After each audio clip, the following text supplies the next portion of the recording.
同一套屋企裝小米、華為定 Aqara， 最後結果可能相差108000里。唔係講價錢，係講你3年後會唔會後悔？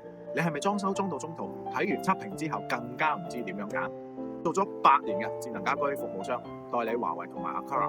今日唔係同邊個講好話，係幫你搞清楚你係邊種人就應該揀邊一個品牌。第一種人預算緊，中意自己研究，已經用慣咗米家嘅 APP， 咁揀小米就夠啦，3000蚊起步。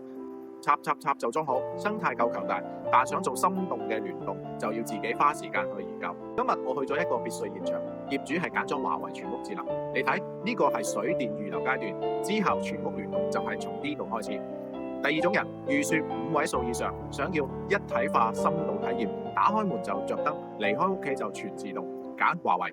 AI 聯動得最成熟，生態封閉，價格唔平。今日過咗去雲上設計，佢哋就用緊綠米，我幫佢調咗一個燈光場景，你睇下呢個就係裝好之後嘅效果。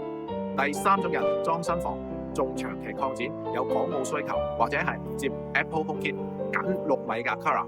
我自己屋企就係裝咗呢個，但你屋企嘅設備唔一定會揀國際化品牌，所以揀之前要睇清楚自己嘅成套生態。做咗8年，我見過最後悔嘅唔係買貴咗，而係一個裝修後先知道唔啱自己嘅系統。睇下靚唔靚仔先。你係邊種人？留言話我知。A 小米，B 華為，定係 C Aqara？